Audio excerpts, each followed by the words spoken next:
continuing with the GOAT conversation, with Ilia Topuria, now the new featherweight champion of the world, is Volkanovski's GOAT of the featherweights now in jeopardy? Or, well, I'll save the second one.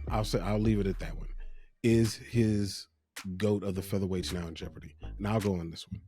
I didn't think he was the GOAT of the featherweights anyway. I mean, you know what? I feel like there's a lot of people. I knew you were going to mess with me here.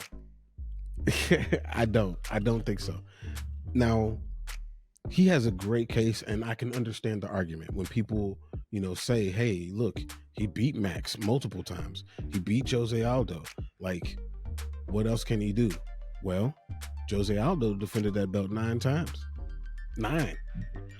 It was like 5 in the UFC, 4 in the WEC. He would have did it in the UFC, but the weight class didn't exist. He beat the best in the world. He beat the crap out of Uriah Faber. He beat Mike Brown.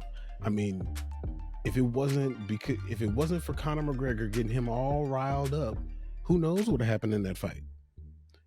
Because Conor wouldn't have gave him a rematch. Because Conor don't rematch people he doesn't defend belts. So I think that Jose Aldo is unequivocally the GOAT of that division. And Alex was chasing him, and he was making good headway, but he ran into a Spanish phenom who knocked his lights out. And I don't think that he should fight him again, because the same thing is going to happen. But I don't think that Alex was ever the GOAT of the featherweight division. And I don't think that there's, at this point, he's 35. I don't think there's anything that he could really do reasonably, unless by some magical way he beats Ilia in a rematch later on, and gets his belt back and defends it against somebody else. Like, I don't think that it's going to happen, unfortunately for him. But yeah, Ilia, he's got a lot of work to do to get there. But I mean, he's only 27. Who knows? But yeah, I never thought he was the GOAT. What do you think? I mean, up until before he'd lost to Makhachev the first time and to Puria, I felt like Volkanovski was kind of on his way to being considered in the GOAT conversation of the sport, like, let alone in featherweight. Now, like, when people say Jose Aldo is the GOAT of featherweight, I can't argue with that. Like, the guy was undefeated for 10 years. And he was dominant. Like, he was somebody who was revolutionary in the game. He was doing things that, are kind of seen as casually normal now. He's somebody who introduced things that, he was a pioneer, I guess, is what I'm kind of getting at. Now, usually what people do to kind of justify these kind of arguments is they usually say, well, if that guy beat that guy, then his legacy is better than his. And I've seen people make that argument. I mean, I know you don't, and we both know it's kind of a lot more nuanced than that. Yeah. For me, in terms of defining who the greatest of anything is, it obviously depends on what you qualify, or what variables you qualify as the greatest. And I think that's kind of shifted as the landscape has changed.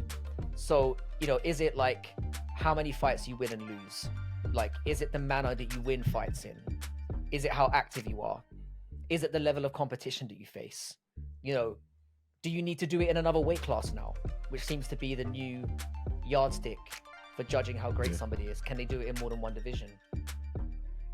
For me, like, in regards to Ilia, part of his legacy now is going to be out of his hands to a certain extent, because it's going to, of course, depend on how dominant he is. With very early days, yet he's just beat Volkanovski. It's going to depend on how many times he defends and the manner that he defends and for how long. But for me, though, it's ultimately going to come down to the level of competition that he faces. Like, if he beats Max Holloway, if he beats Max Holloway, if he beats Allen or Evloev, Rodriguez, say Ortega, is that going to be enough? For me, for Ilia to be the GOAT of this division, or firmly in the conversation, it's going to come down to who he faces in the division and how he handles those fights. So I think one thing I think he needs to do is he needs to remain in his division for a while.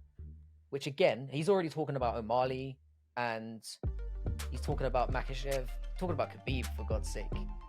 The guy's got some cojones on him. I just think like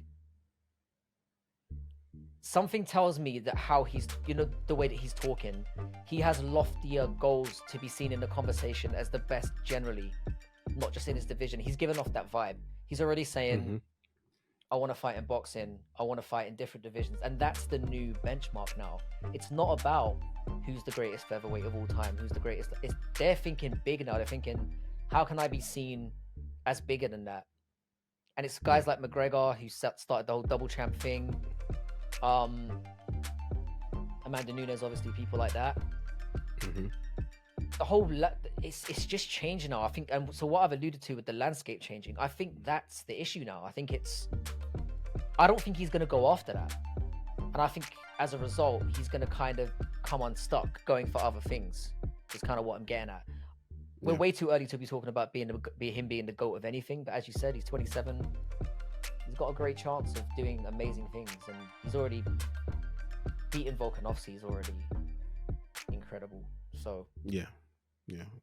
I mean, beating somebody who is undoubtedly at the worst.